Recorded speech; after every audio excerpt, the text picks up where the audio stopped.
મેં કીધું ને મને ખબર નથી. હું જ્યારે સ્ટેન્ડિંગ ચેરમેન હતો એ વખતે મારા ત્યાં આગાડી જનરલ બોર્ડ અને જનરલ બોર્ડમાં મેં એ વખતે કીધેલું ઊભા થઈને કે જ્યાં સુધી માન્ય નરેન્દ્રભાઈ છે ત્યાં સુધી વિકાસના કામનો રૂપિયો ખૂટશે નહીં. તમે જુઓ રોજ બરોજ આજે આપણી કેપેસિટી વધતી જ ગઈ છે. ફાઇનાન્શિયલી અત્યારે લોકોને ભરોસો પડી ગયો. પણ આ તો આપણને બધાને ખબર છે કે જે પ્રમાણે એક વખત એસીમાં બેસવાની ટેવ પડી જાય પછી આપણને એસી વગર રહેવું મુશ્કેલ પડે.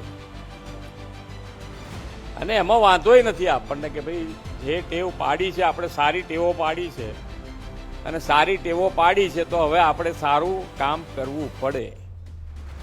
અને સારું કામ કરવા માટે જ આપણે હંમેશા તમને ફાઇનાન્શિયલ સપોર્ટ કે ભાઈ પૈસાના અભાવે તમારું કોઈ કામ ના રોકાય એના માટેનો હર હંમેશા આપણે પ્રયત્ન કરીશું.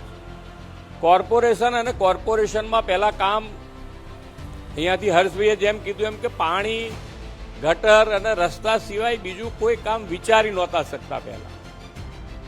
આજે તમે જુઓ તો નાનામાં નાની નગરપાલિકા પણ આ 3 કામ સિવાય બાગ બગીચા હોય તો બાગ બગીચા, મેદાન હોય રમતગમતનું તો રમતગમતનું મેદાન, કોમ્યુનિટી હોલ, આ બધાનો વિચાર કરીને અત્યારે દરેક જગ્યાએ બની રહ્યા છે. એ ક્યારે બને?